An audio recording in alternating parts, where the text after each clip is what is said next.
Welcome to Stories for Future Kids. Title of the story: Greed Has No Satisfaction. In a village called Virapuram lived a wealthy farmer named Rangaya. He had a farmhand called Dhanaya who was extremely greedy.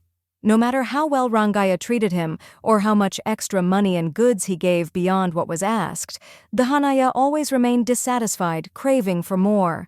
His eyes were constantly fixed on the chest where Rangaya stored his money. He kept waiting for the chance to get hold of the key, dreaming of the day he could run away with all the money inside. From time to time, Dhanaya committed small thefts. Rangaya's wife noticed this and warned her husband repeatedly, but Rangaya paid no heed to her words. One day, Dhanaya suddenly came to Rangaya and said, "Master, I will quit this job and leave.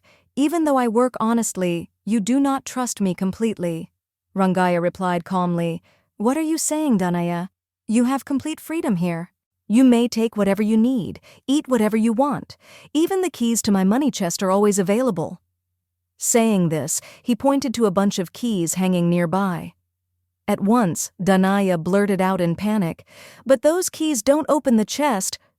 Realizing his mistake, he bit his tongue.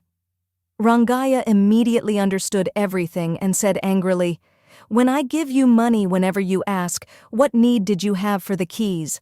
My wife warned me about your behavior, but I ignored her. Enough is enough.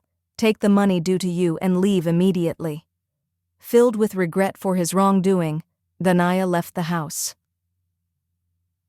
Chata Franafer. Moral of the story: greed and dishonesty eventually expose themselves, and trust, once broken, can never be restored.